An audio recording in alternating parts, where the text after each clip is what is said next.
Padre Celestial, venimos delante de tu presencia, muy agradecida, Señor, porque tu gracia, Señor, es infinita para con nosotros, Señor. Gracias por ese tiempo en que vamos a escuchar de ti, Señor.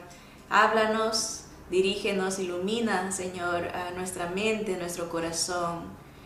Que tu palabra, esa semilla, caiga en corazones fértiles, corazones tiernos, que permitan cambio, que haya arrepentimiento, Señor, que haya frutos de obediencia, Señor, frutos de alabanza para ti, Señor.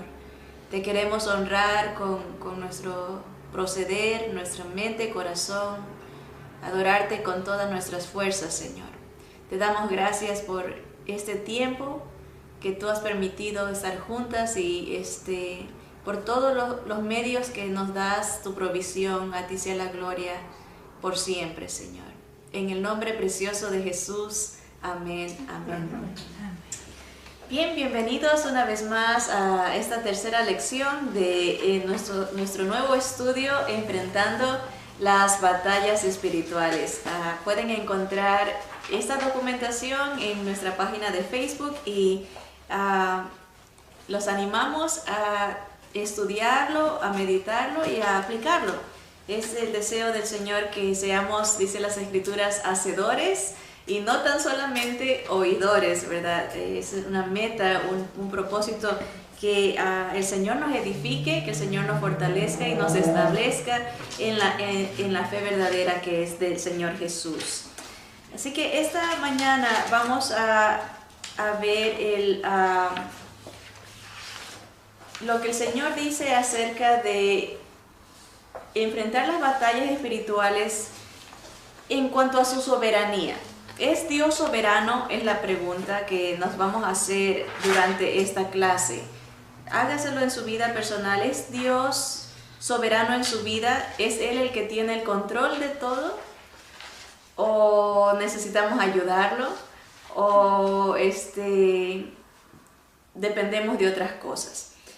Nuestro versículo de memorización para esta semana, esto es algo nuevo que hemos incluido en cada clase, que vamos a incluir en cada clase, se encuentra en 1 de Juan capítulo 4 versículo 13. Dice: en esto conocemos que permanecemos en Él y Él en nosotros, en que nos ha dado de su Espíritu.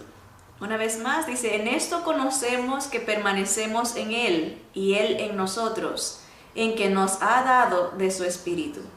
La clase anterior hicimos una muy importante distinción entre quién es hijo de Dios y quién no, ¿verdad? Explicamos cómo toda la humanidad está bajo una condenación, está bajo la ira de Dios, porque todos hemos pecado, ¿verdad? Explicamos que no hay justo ni siquiera uno.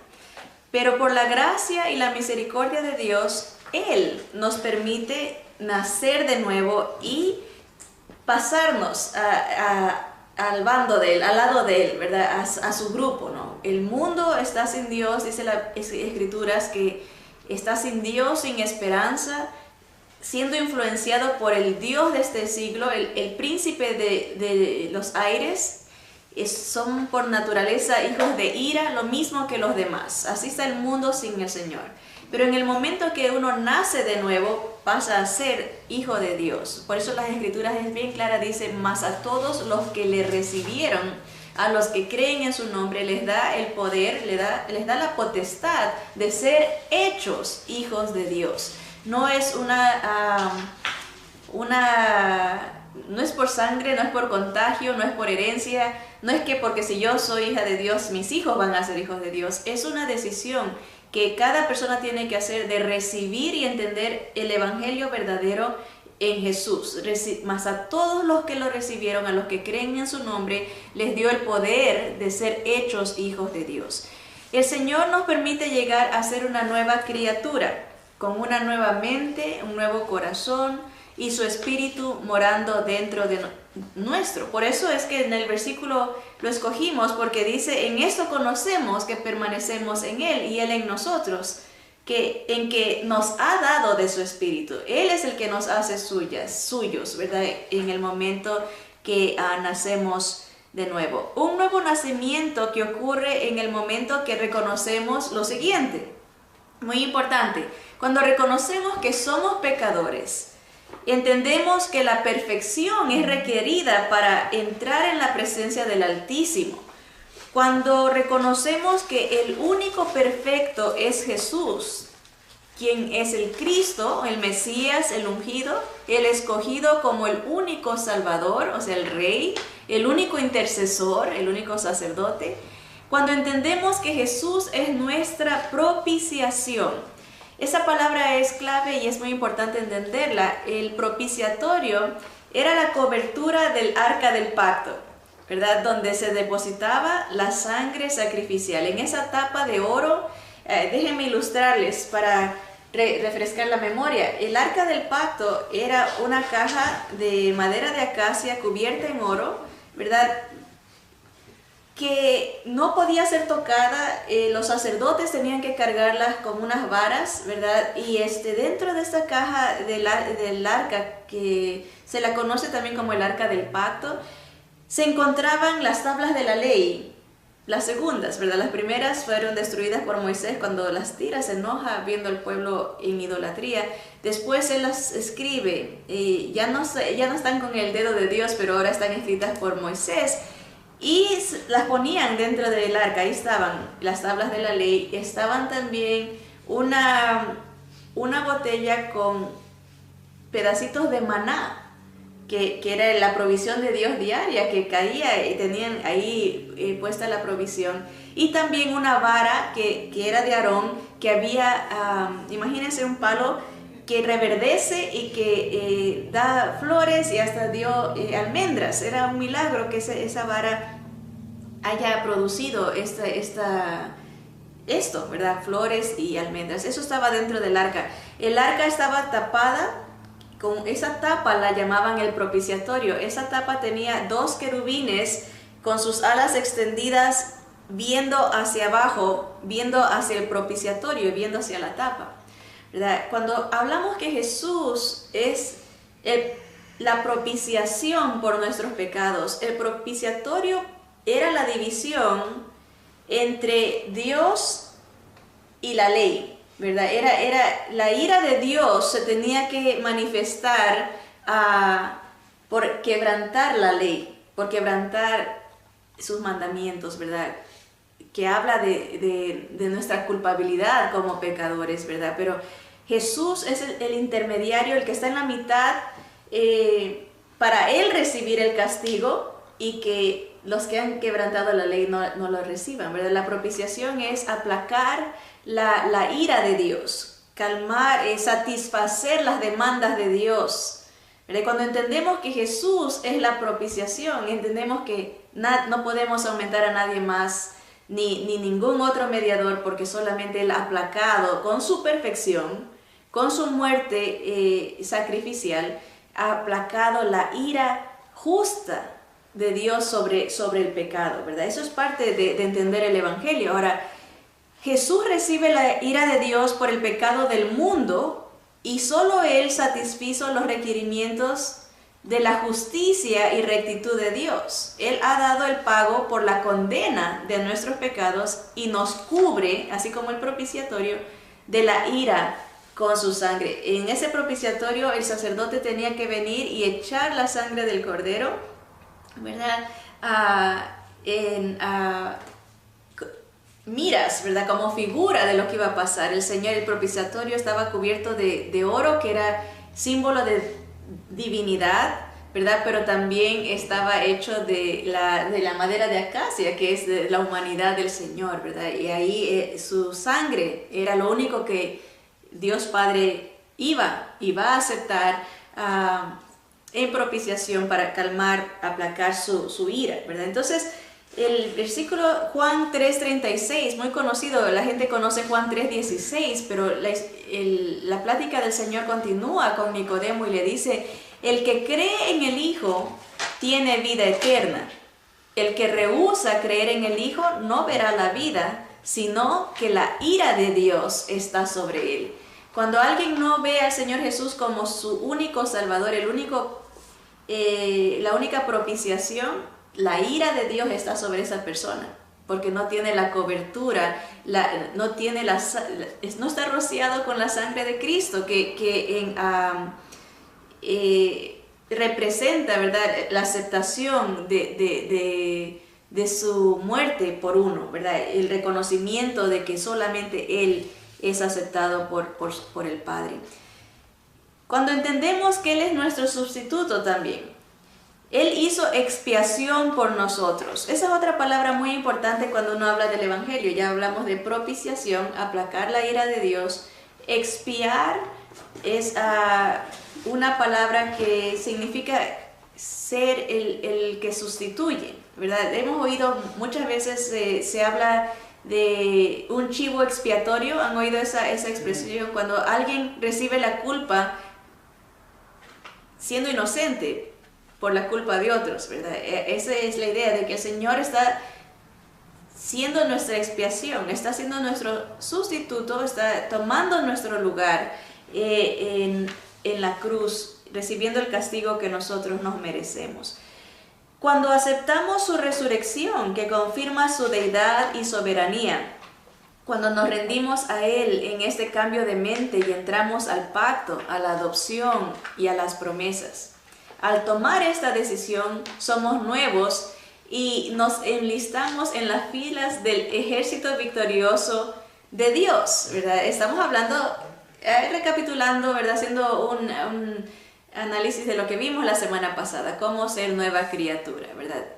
Todo esto comprende aceptar la realidad de que solo Jesús es perfecto y que nosotros no podemos alcanzar la perfección si no es solamente por Él, ¿verdad? Tal vez se pregunte, hermana, pero ¿cómo puede alguien entender todo esto cuando acepta a Cristo? ¿Verdad? Muchas veces animamos a la gente, ¿verdad? Pasa adelante al altar, alza tu mano. Pero es nuestra responsabilidad como hijos de Dios enseñar y explicar este verdadero evangelio, ¿verdad? Al proclamar el evangelio, no disimularlo ni taparlo. Hay gente que cree que predicar el evangelio es decir, ven a mi iglesia. Muchas veces eso yo escucho a los hermanos, invitan a otros y dicen, ven a mi iglesia. Y la gente dice, no, yo tengo mi iglesia, no quiero ir a la tuya. Y dice, no, nadie quiere venir a la iglesia. No hemos sido llamados a predicar el evangelio de ven a mi iglesia, sino el evangelio de Jesús, el evangelio de Cristo, ¿verdad? Que se puede llevar, por eso uno tiene que salir y llevarlo a la gente que no quiera venir a la iglesia, ¿verdad? Que entiendan que no hay esperanza sin Jesús, porque nadie más ha podido satisfacer ni podrá satisfacer las demandas del Dios justo, ¿verdad? Hay otros evangelios, por ejemplo, el evangelio agradable de la sociabilidad. Ven a mi iglesia que vamos a tener comida. O ven a mi iglesia que vamos a tener, hay gente de iglesia que dicen vamos a tener hasta bailes. El bingo, ven a mi iglesia porque es lindo programa de jóvenes, a programa de mujeres, y no que esté mal que haya bonitos programas y que haya sociabilidad, pero ese no es el evangelio que va a hacer a una persona nueva. Ese evangelio no va a dar nueva vida, ni va a dar vida eterna, mucho menos cambio en la persona. Hay gente que predica el evangelio de la aceptación del pecado, que dice, en mi iglesia no se va a predicar de nada ofensivo. Tú puedes ser como tú quieras y no te preocupes que en mi iglesia todo se acepta. Ese es otro evangelio que no es el evangelio de Cristo. Porque como vimos anteriormente, para poder reconocer que necesitamos un Salvador, necesitamos reconocer que somos pecadores y que necesitamos de alguien que nos redima, que nos compre, que nos salve, ¿verdad? También hay el evangelio de las obras. Ven a hacer esto y te vas a ganar un puestito en el cielo, ¿verdad? Si das tanta cantidad de dinero, te vas a llevar, ya aseguraste un lugar en la gloria, ¿verdad? No es el evangelio de Cristo, es el evangelio inventado por el ser humano en su interés de hacer lo mismo que hizo Satanás. Yo me subiré, yo me sentaré en el trono de Dios, yo seré Dios mismo. Es la misma tendencia diabólica que el ser humano quiere alcanzar la gloria por sus propios esfuerzos, el puro yo hago esto, yo creo así, esta es mi religión, y no aceptar el evangelio verdadero del Señor. Hay otro evangelio que es el trata de mejorar. Mientras tú te esfuerces, trata de mejorar, Dios te va a aceptar tal y como eres, ¿verdad? No es el evangelio verdadero. Y hay el evangelio muy promovido en estos últimos tiempos, que es el de la prosperidad. Si vienes a nuestra iglesia y Dios te va a dar riqueza, te va a dar salud, te va a dar negocios, te va a dar abundancia. ¿Y qué pasa cuando esas cosas no vienen? La gente empieza a renegar. Falso Dios, Dios falla, Dios no cumple, porque no creyeron en el evangelio verdadero de Jesús. El evangelio bíblico, ese es el que debemos de predicar, el evangelio perfecto y verdadero, que es el evangelio cristocéntrico, en otras palabras, centrado en Jesús solamente. No aumentamos a nadie, no aceptamos a nadie, porque Dios Padre no aceptará a nadie más que a Jesús, ¿verdad? Así que hicimos esa distinción muy importante porque vamos a hablar de una guerra espiritual.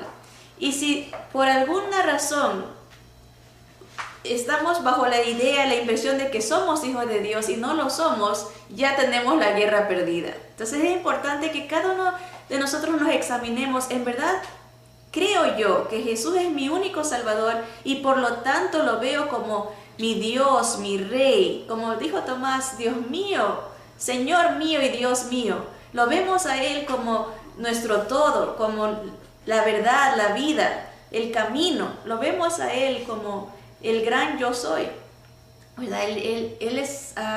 Él se identificó como Dios, ¿verdad? Dijo, yo soy el camino, yo soy la verdad, yo soy la vida, yo soy la luz del mundo, yo soy el pan de vida, yo soy el buen pastor, ¿verdad? Yo soy la puerta, yo soy la vid verdadera, ¿verdad? Él se decía, yo soy el que satisface, ¿verdad? Él es el todo, ¿verdad? ¿Lo ves así a Jesús? Eso esperamos, porque si lo ves así, estás en las filas del bando victorioso, que es el de Jesús, el Señor nuestro. Así que vamos ahora a empezar en el libro de Romanos capítulo 10, versículos 3 y 4, Romanos 10, 3 y 4 dice, porque ignorando la justicia de Dios, mucha gente ignora la justicia de Dios y procurando establecer la suya propia, no se han sujetado a la justicia de Dios, porque el fin de la ley es Cristo, para justicia a todo aquel que cree. Esta es la palabra de fe que predicamos. Versículo 9, que si confesares con tu boca que Jesús es el Señor y creyeres en tu corazón que Dios le levantó de los muertos, serás salvo. Porque con el corazón se cree para justicia, pero con la boca se confiesa para salvación. Pues la Escritura dice, todo aquel que en Él creyere no será avergonzado. Porque no hay diferencia entre judío y griego, pues el mismo que es Señor de todos, es rico para con todos los que le invocan, porque todo aquel que invocar el nombre del Señor será salvo. Ven, es nuestra responsabilidad como líderes, como padres de familia, ¿verdad? A veces acostumbramos a nuestros hijos a ir a la iglesia y a ellos les gusta, se acostumbran a hablar como cristianos, se acostumbran a vivir de cierta manera moral, ¿verdad? Pero es nuestra gran responsabilidad confrontarlos con el evangelio verdadero, asegurarnos que ellos han entendido el plan de salvación y que no nomás están siguiendo una rutina de hábitos, de buenos hábitos, que es ir y escuchar la palabra del Señor, pero asegurarnos que han aceptado en su corazón, han creído en su corazón y han confesado con su boca que Jesús es su Señor, ¿verdad? Esa es nuestro trabajo, nuestra meta, de ayudar a todos los que con los cuales tenemos contacto, ¿verdad? Asegurarnos de su futuro eterno, ¿verdad? Somos salvos de la ira y victoriosos en este mundo. Satanás ha sido vencido, él está derrotado. Victoriosos, sí. El resultado final no se determina por lo que nosotros hacemos, sino por lo que él ya hizo por nosotros. Amén. Apocalipsis capítulo 12, versículos 7 al 12. Vamos a leer algunas porciones donde se habla de el destino final de derrota de Satanás. Dice: después hubo una gran batalla en el cielo. Miguel y sus ángeles luchaban contra el dragón, y luchaban el dragón y sus ángeles, pero no prevalecieron, ni se halló ya lugar para ellos en el cielo.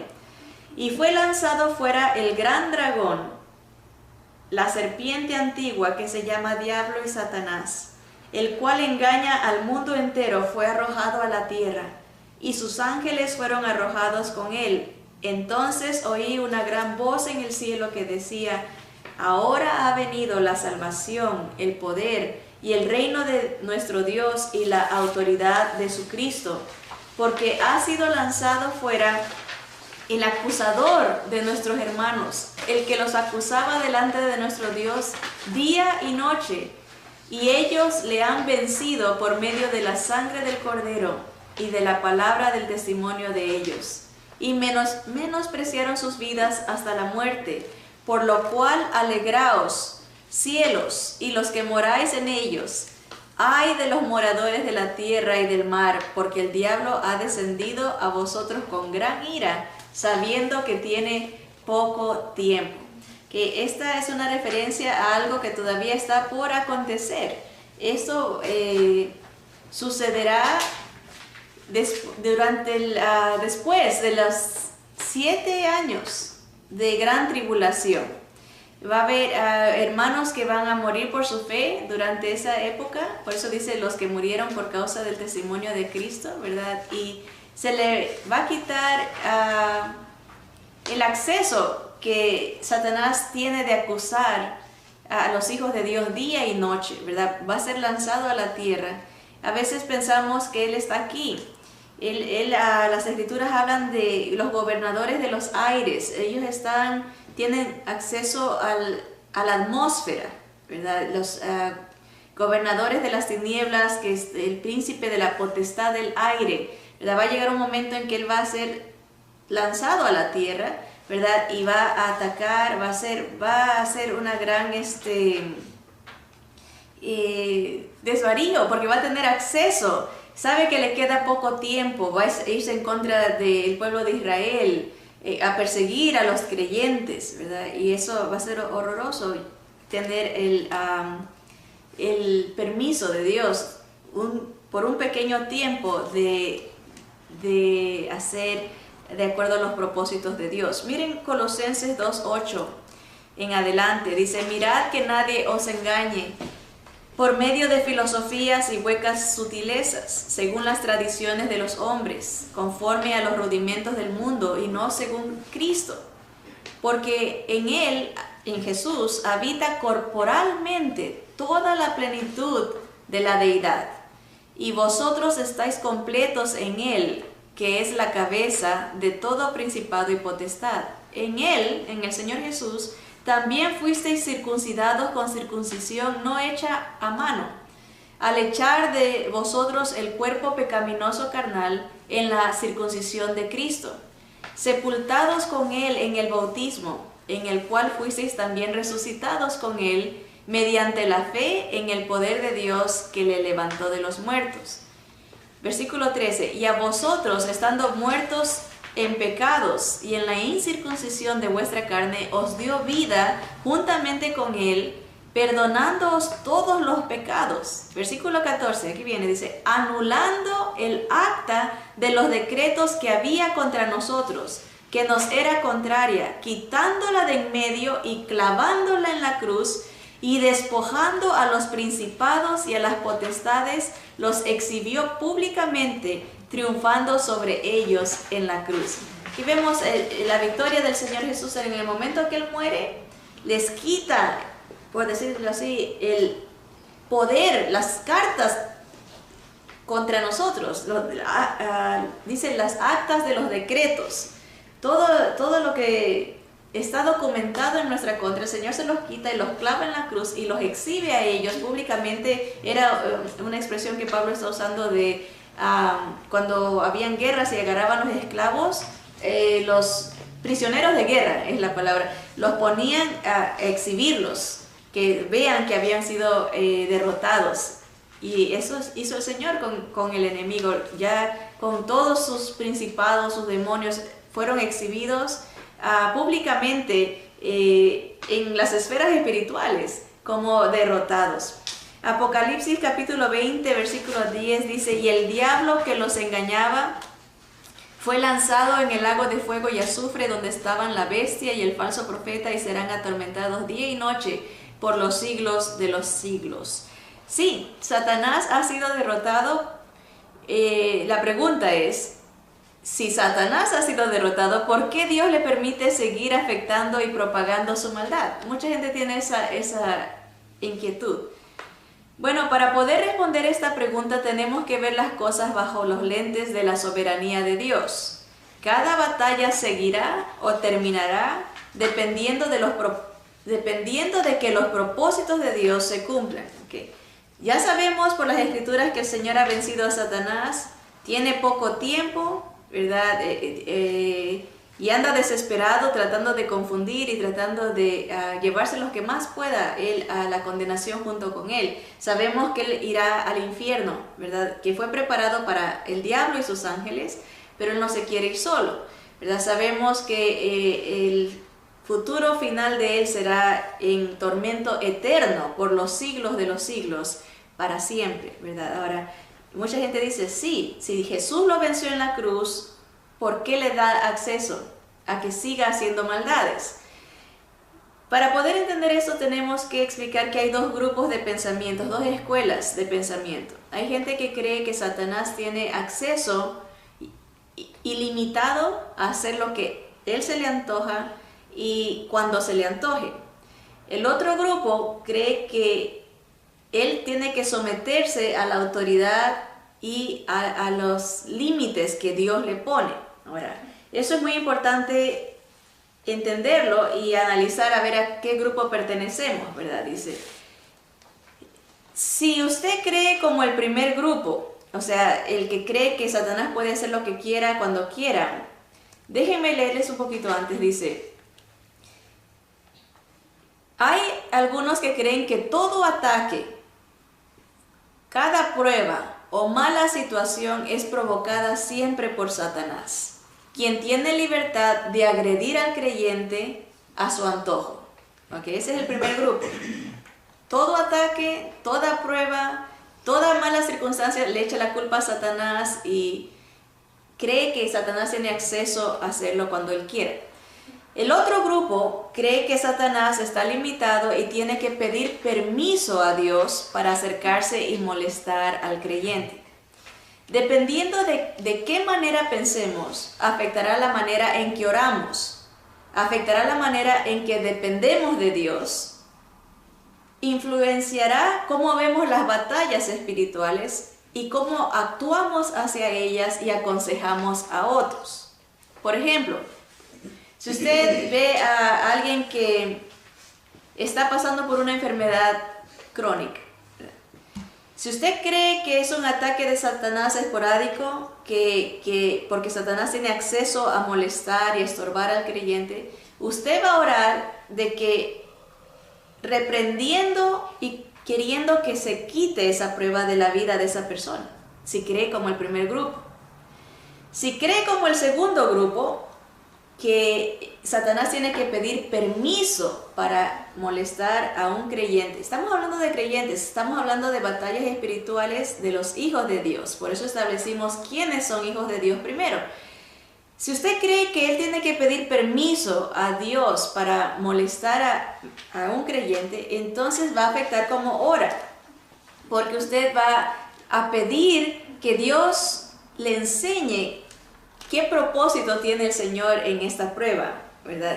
¿Por qué el Señor ha permitido esto, ¿verdad? Ahora, dice, si usted cree que Dios es soberano y que Satanás tiene que pedir permiso para molestar, entenderá que Dios está en control y tiene un propósito mayor para esta guerra o prueba. Su oración será no para que pare, sino para entender y descubrir el propósito de Dios en ese ataque. Confianza total en la soberanía de Dios y dependencia total en la omnisciencia, que quiere decir todo saber, toda sabiduría de Dios. Si yo creo que Dios tiene la autoridad y Satanás tiene que someterse a los límites que Dios le pone, me da completa confianza de que mi Dios, que es soberano y que está en control, que tiene autoridad, sabe mis límites, sabe lo que quiere enseñarme a través de esa prueba. Entonces nuestra oración va a cambiar y nuestra perspectiva va a cambiar. Alcanzamos más paz, más confianza cuando vemos así. Ahora, ¿qué dicen las Escrituras? ¿Cuál postura es correcta? El libro de Job nos da un vistazo de cómo funcionan estas cuestiones espirituales. Dice, un día, en el versículo del 6 en adelante, Job 1, dice, un día vinieron a presentarse delante de Jehová los hijos de Dios, o sea, los ángeles, entre los cuales vino también Satanás. Y dijo Jehová a Satanás, ¿de dónde vienes? Respondiendo Satanás a Jehová, dijo, de rodear la tierra y de andar por ella. Y Jehová dijo a Satanás, ¿no has considerado a mi siervo Job, que no hay otro como él en la tierra? Varón perfecto y recto, temeroso de Dios y apartado del mal. Respondiendo Satanás a Jehová, dijo, ¿acaso teme Job a Dios de balde?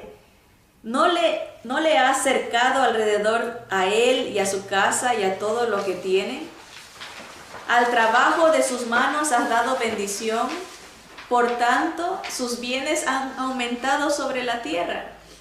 Pero extiende ahora tu mano y toca todo lo que tiene, y verás si no blasfema contra ti en tu misma presencia. Dijo Jehová a Satanás, he aquí, todo lo que tiene está en tu mano. Solamente no pongas tu mano sobre él. Y salió Satanás de delante de Jehová. Satanás está limitado y tiene que sujetarse en obediencia a la autoridad de Dios. El trono le pertenece a Dios y solo Él ejerce autoridad. Le dio permiso, sí.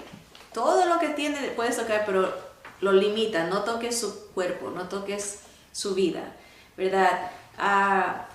El libro de Job en el capítulo 2, que también pueden leerlo más adelante, Job capítulo 2, versículo 1 al 6, Satanás regresa frustrado porque no logró hacerlo renegar a Job y le dice, piel por piel, todo lo que el hombre tiene dará por su vida, déjame tocarle su cuerpo.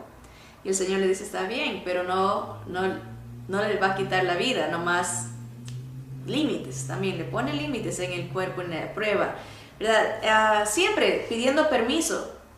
Pero la idea es de que el Señor tiene un propósito. Vemos que en el libro de Job, cuando uno lee, Job tenía autosuficiencia. Él llegó a pensar, yo soy completamente justo, ¿verdad? El Señor lo reprende, ¿verdad? Le trata de bajar de su autoconfianza, ¿verdad?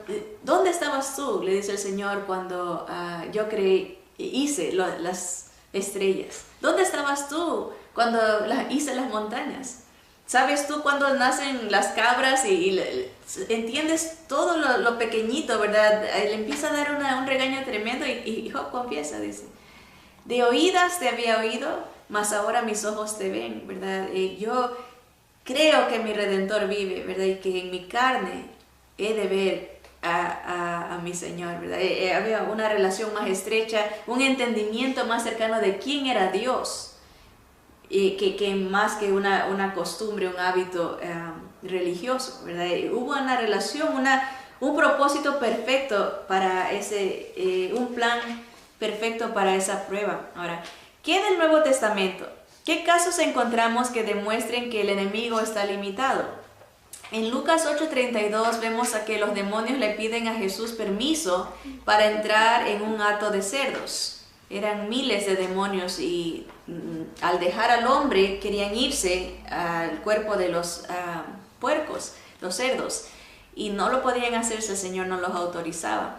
En 1 Corintios 5:5 Pablo aconsejó a la iglesia que un creyente no arrepentido sea entregado a Satanás, lo que implica concederle permiso para que Satanás pueda trabajar. La idea que se cree que este muchacho de esta iglesia estaba teniendo relaciones con su madrastra y no se estaba arrepintiendo. Entonces Pablo dice, entréguenlo a Satanás. Muchos estudiosos creen que eso es como que las consecuencias de su pecado afloren. Sea enfermedad, sea situaciones de problemas familiares, que salgan esos problemas, porque esos problemas iban a causar que este muchacho reflexionara y lo hizo. En la segunda carta a Corintios, él ya se había arrepentido y había cambiado, había dejado esa vida. A veces Dios permite todas estas cosas, estas guerras que vienen con las limitaciones establecidas por Dios para que esa persona no se pierda, no muera en pecado, en desobediencia. En 1 Timoteo 1:20 Pablo entregó a 2 hombres a Satanás para que aprendieran a no blasfemar. En Apocalipsis 13:7 a la bestia se le otorga permiso para guerrear contra los santos de esa época en el futuro. En Lucas 23:31 y 32, Jesús declara que Satanás había pedido permiso para zarandear a Pedro como un trigo, ¿verdad? Dice que la costumbre en esos tiempos era agarrar estas de trigo y golpearlas contra el piso para así aflojar el grano, ¿verdad? Entonces eran golpes duros que iba a recibir. Y miren lo que dice las Escrituras, Lucas 22:31 y 32, dice, dijo también el Señor, Simón, Simón, he aquí Satanás os ha pedido para zarandearos como a trigo, pero yo he rogado por ti, que tu fe no falte, y tú, una vez vuelto, confirma a tus hermanos. Jesús estaba anunciando de la negación de Pedro. Esa era la guerra que iba a venir, que Pedro iba a ser tentado a negar al Señor. Y el Señor, y falló. Pedro cayó, pero el Señor lo restituyó, ¿verdad? Lo restauró. Algo interesante que el Señor, ¿por qué permitió eso en la vida de Pedro? Porque Pedro era autosuficiente.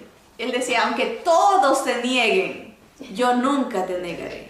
¿Qué habla de eso? Autosuficiencia. Todos están mal, pero yo soy el único que te amo. Es arrogancia espiritual, y el Señor veía eso. No me gusta eso de ti, Pedro, voy a permitir. Satanás te ha pedido por nombre, pero tengo un propósito, tengo un plan para esta guerra, para ti. ¿Qué pasa? ¿Qué hubiese sido si los hermanos hubiesen orado, no, Señor, que no venga esta prueba para Pedro? Pedro hubiese seguido arrogante, no lo hubiese usado el Señor para ser un líder como lo fue, ¿verdad? O qué pasa si el Señor hubiese dicho, no, pobrecito, no hay que dejarlo pasar por esa prueba. El Señor sabe nuestra condición, conoce nuestras necesidades más que nosotros mismos. Hay que confiar en Él. Dice, el Señor nos enseña cómo orar cuando alguien está siendo probado. Orar para que la fe en Jesús no les falte. O sea, no hay que orar que yo sé que tú eres fuerte y tú todo lo puedes, y que a veces aconsejamos así cuando alguien está pasando pruebas, no te preocupes, tú puedes, tú, y le incentivamos más a la fe en sí mismo que la fe en Dios, y hay que saber dirigir la gloria al Señor. El enemigo está limitado y es el ser más frustrado del universo, porque todo lo que él hace, Dios lo usa para cumplir sus propósitos. Entre ellos, revelarse a nosotros más y más dándonos a conocer su voluntad y su gloria. Si Dios lo permite, para la próxima semana vamos a ver algunos de los propósitos que Dios desea en las luchas espirituales que nosotros podamos tener. No solo que Jesús es soberano, Jesús está en control de todo, Jesús tiene autoridad, Jesús todo lo sabe, Jesús todo lo puede y está en todas partes, sino que Él pelea por nosotros. Imagínense todas esas bendiciones. Está en control, tiene autoridad, todo lo sabe, todo lo puede y aparte, además de eso, pelea por nosotros. El libro de 1 Samuel 17:47 dice: y sabrá toda esta congregación que Jehová no salva con espada y con lanza, porque de Jehová es la batalla, y Él os entregará en nuestras manos. Segunda de Crónicas 20:15 dice: Jehová os dice así: no temáis, ni os amedrentéis, no se intimiden delante de esta multitud tan grande, porque no es vuestra la guerra, sino de Dios. Acuérdense de eso, hermanos, cuando estén pasando por pruebas o una guerra con el enemigo, el Señor tiene propósitos y el Señor está luchando por usted, está luchando por nosotros. Ver la guerra espiritual a la luz de la soberanía de Dios nos debe traer paz, confianza y alivio. A Dios nada lo sorprende ni lo asusta. Él es vencedor. Él nunca va a contradecir su carácter de perfección y justicia cuando permite que entremos en una guerra. Él es fiel. Miren a lo que dice Romanos 8, este es muy conocido por todos los cristianos, especialmente en el versículo 28, pero vamos a leerlo desde el 26. Dice: y de igual manera el Espíritu de Dios, el Espíritu Santo, nos ayuda en nuestra debilidad.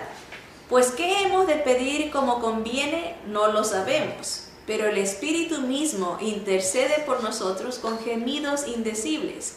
Mas el que escudriña los corazones sabe cuál es la intención del Espíritu, porque conforme a la voluntad de Dios intercede por los santos. Y sabemos que a los que aman a Dios todas las cosas les ayudan a bien. Esto es, a los que conforme a sus propósitos son llamados. Porque a los que antes conoció, también los predestinó para que fuesen hechos conformes a la imagen de su Hijo, para que Él, su Hijo, sea el primogénito entre muchos hermanos. Vamos a enfocarnos en el versículo 28, que es el famoso, y sabemos, dice, y sabemos que a los que aman a Dios, todas las cosas les ayudan a bien. Ahí, eso vamos a analizar. Le dice la palabra, y sabemos. Es la voluntad de Dios que todos sus hijos sepamos. ¿Sepamos qué? La palabra sabemos se tradujo del griego eido, que significa también conocer y comprender. Saber, conocer, comprender. Pablo está diciéndonos: sabemos, conocemos y comprendemos. Lo opuesto de saber, conocer y comprender es ignorar, es desconocer y no entender. Si ignoramos, si no conocemos por qué Dios hace las cosas, no vamos a entender. Al no entender que Dios es soberano para hacer las cosas que Él quiere, de la manera que Él quiere y cuando quiere, entonces vivimos en incertidumbre, en frustración y hasta en depresión.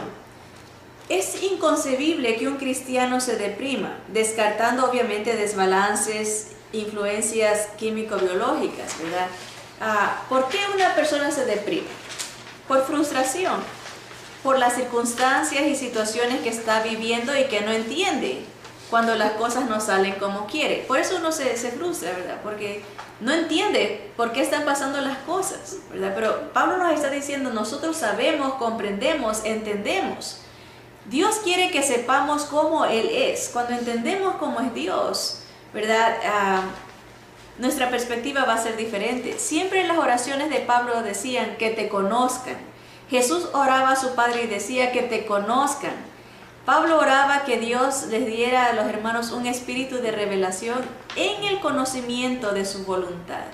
En otras palabras, su oración era para que sepamos la voluntad de Dios en las cosas y las entendamos. A medida que vamos sabiendo, conociendo y comprendiendo, nos vamos dando cuenta que podemos descansar totalmente en la soberanía de Dios. Esto nos da mucho poder, el saber y conocer a Dios, cómo Él es, Él es amor, Él no nos falla, Él es fiel, ¿verdad? Él es verdad. No, nunca se va a contradecir. Las pruebas que Él permita, las guerras que permita, con sus límites establecidos, ¿verdad? Al conocerlo nos da una gran confianza y una gran tranquilidad y paz. Dice, conocemos a Dios, entendemos cómo Él trabaja su voluntad. Y sabemos que a los que aman a Dios, cuando hemos experimentado el amor de Dios a través de Jesús en nuestras vidas, cuando tenemos a su Santo Espíritu, entonces lo amamos a Él. Dice las Escrituras en Romanos 5:5, miren, y la esperanza no avergüenza, porque el amor de Dios ha sido derramado en nuestros corazones por el Espíritu Santo que nos fue dado. Primera de Juan 4:10 al 12 dice, en esto consiste el amor, no en que nosotros hayamos amado a Dios, sino en que Él nos amó a nosotros y envió a su Hijo en propiciación por nuestros pecados. ¿Se acuerdan? La ira es aplacada, ¿verdad? Es satisfecha la justicia de Dios. Dice, amados, si Dios nos ha amado así, debemos también nosotros amarnos unos a otros. Nadie ha visto jamás a Dios. Si nos amamos unos a otros, Dios permanece en nosotros y su amor se ha perfeccionado en nosotros. Entonces, sabemos, conocemos, entendemos que todas las cosas ayudan a bien a los que aman a Dios. Sabemos que no lo podemos amar a Él nosotros de nosotros mismos, sino que su Espíritu Santo, cuando Él nos hace nuevos, nos conecta con el Señor, nos ayuda a amarlo a Él. Tenemos que ser nuevas criaturas. Por eso ese versículo no se aplica a todo el mundo, solamente al Hijo de Dios. Sabemos que a los que aman a Dios, a los que son nuevos, a los que tienen el Espíritu del Señor, a los que han comprendido el amor de Dios, ahora son recíprocos y aman a Dios en agradecimiento, todas las cosas. Sigue el versículo, dice, sabemos que a los que aman a Dios, todas las cosas. La historia de José es un ejemplo perfecto de la soberanía y el control de Dios en todas las situaciones de la vida, buenas o malas. Constantemente se repite en la historia, y Dios estaba con José, y Dios estaba con José. La vida de Pablo, la vida del Señor Jesús, todos nos enseñan que todas las cosas ayudan a bien. ¿Qué les parece a ustedes si el Señor hubiese dicho, morir en una cruz?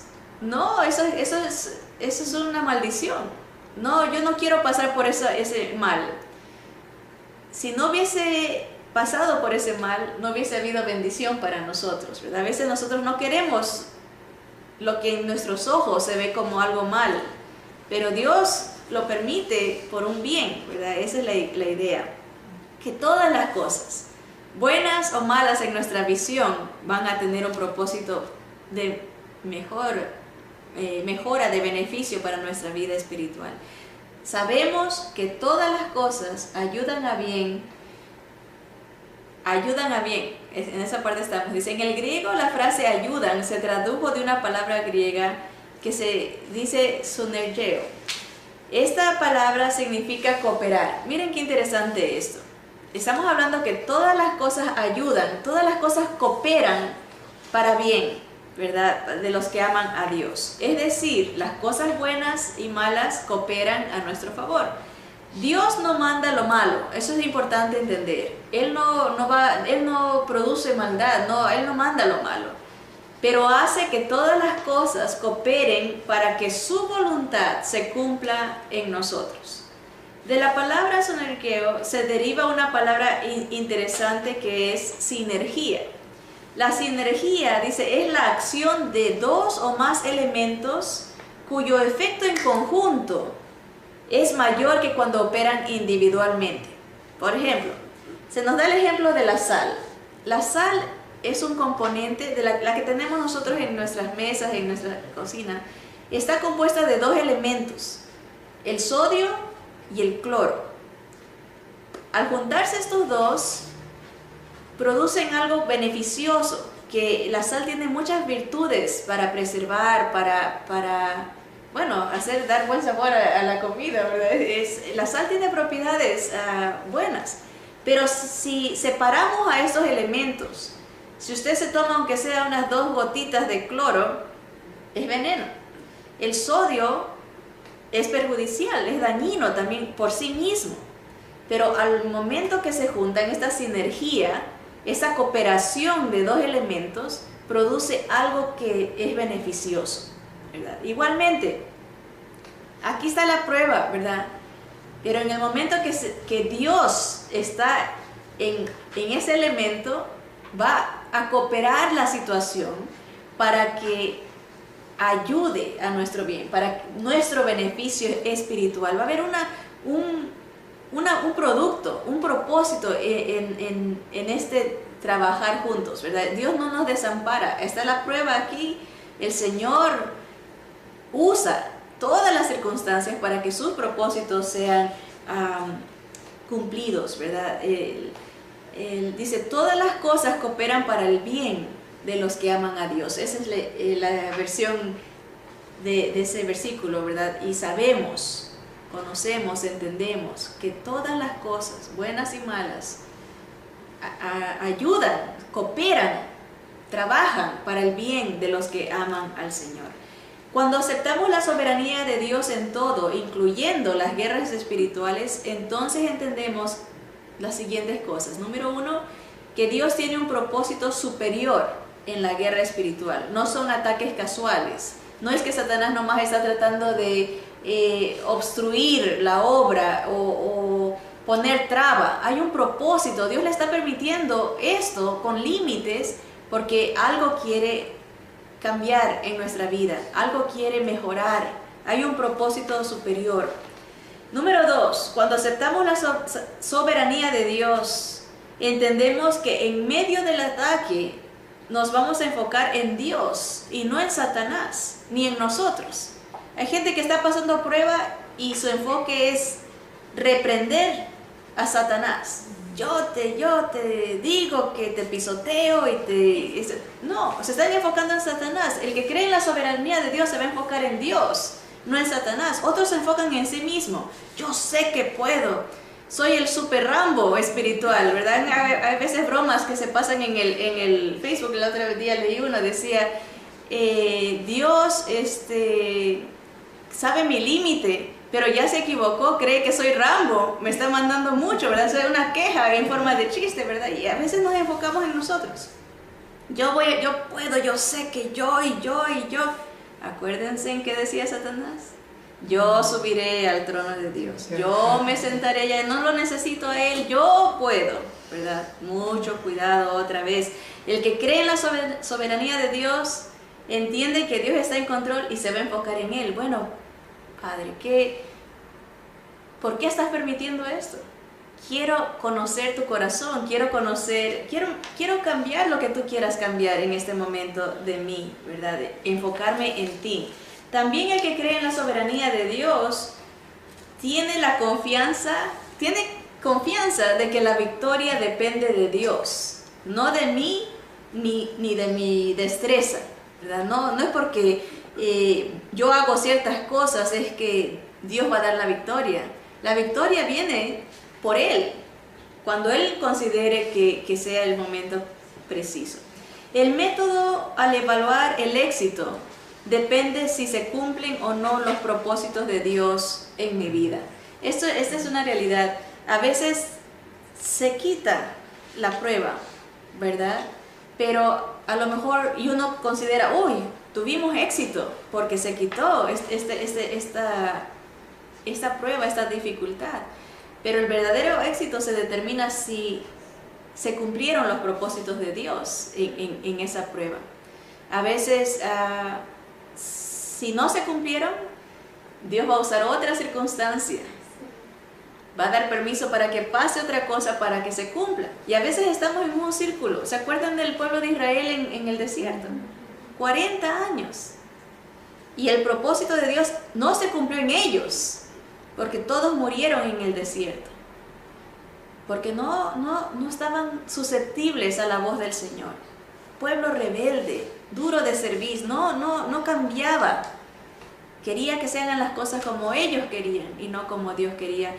El propósito se cumple en los hijos de ellos, que sí llegan a la tierra prometida, ¿verdad? Los chiquitos, que fueron sensibles, amoldables a la soberanía del Señor, ¿verdad? Y esto nos lleva a reflexionar, ¿no? ¿Cuántas veces desperdiciamos las luchas, ¿verdad? Porque no aprendemos en la primera y el Señor tiene que usar otras y otras para podernos amoldar, ¿verdad? Acuérdense, Él es el alfarero, ¿verdad? Él está amoldándonos, ¿verdad? Y qué lindo sería que en la primera que acomoda sale hermoso el vaso, ¿verdad? Sin tener que sacar y remover áreas, ¿verdad? Si fuéramos dóciles, si fuéramos susceptibles a su voz.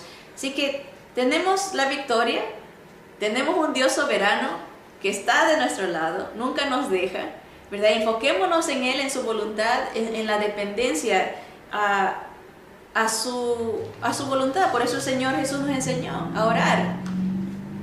Que se haga tu voluntad, que se haga tu voluntad, ¿verdad? Y esa debe ser nuestra lucha de todos los días, ¿verdad? Señor, enséñame tu voluntad. Así que, hermanos, que el amor de Dios, la gracia de nuestro Señor Jesucristo y la comunión con su Santo Espíritu sean sobre cada uno de nosotros hoy y siempre. Muchas bendiciones, abrazos en el Señor Jesús.